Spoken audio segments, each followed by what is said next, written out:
indispensable que nous évaluions les états généraux de la justice, parce que vous savez très bien que les termes justice, c'est en quelque sorte globalisant.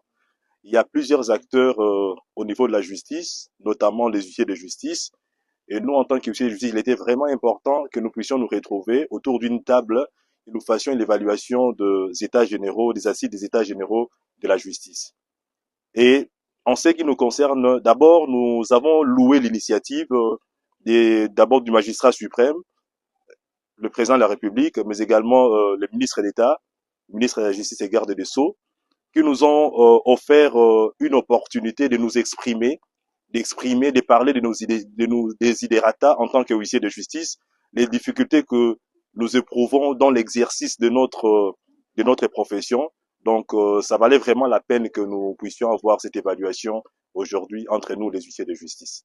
La terminologie commissaire de justice, ça ne sera pas une particularité pour la RDC, parce que l'huissier de justice a plusieurs compétences, notamment les compétences du huissier de justice, naturellement. C'est-à-dire, il est là pour exécuter des décisions de justice, mais au-delà de ça, l'huissier de justice procède aussi à la vente des biens meubles corporels à l'issue de l'exécution d'une décision de justice.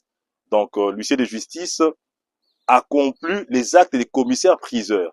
C'est pourquoi, sous d'autres cieux, pour bien expliquer cette compétence nouvelle de l'huissier de justice, on a voulu assez que la dénomination soit commissaire de justice. Mais au-delà de ça, nous avons fait quelques recommandations, quelques propositions en ce qui concerne notre loi, parce que vous allez vous rendre compte que chaque fois, nous avons toujours déploré les arrestations arbitraires des huissiers de justice. Alors nous voulons que cela cesse. Et pour que cela cesse, il faut que la loi protège véritablement l'huissier de justice.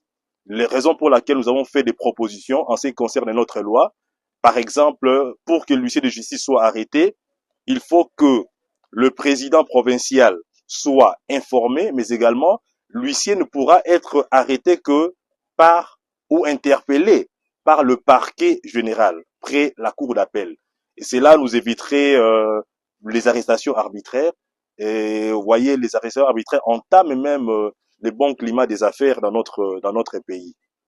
Là, nous sommes d'abord contents parce que nous avons un ministre de la Justice très dynamique qui veut le changement. Alors, nous que lui, en tant que entre guillemets, le conseiller juridique du gouvernement, il va prendre en considération nos propositions, nos recommandations, parce que vous savez très bien que aujourd'hui la justice est déplorée parce que certaines catégories des acteurs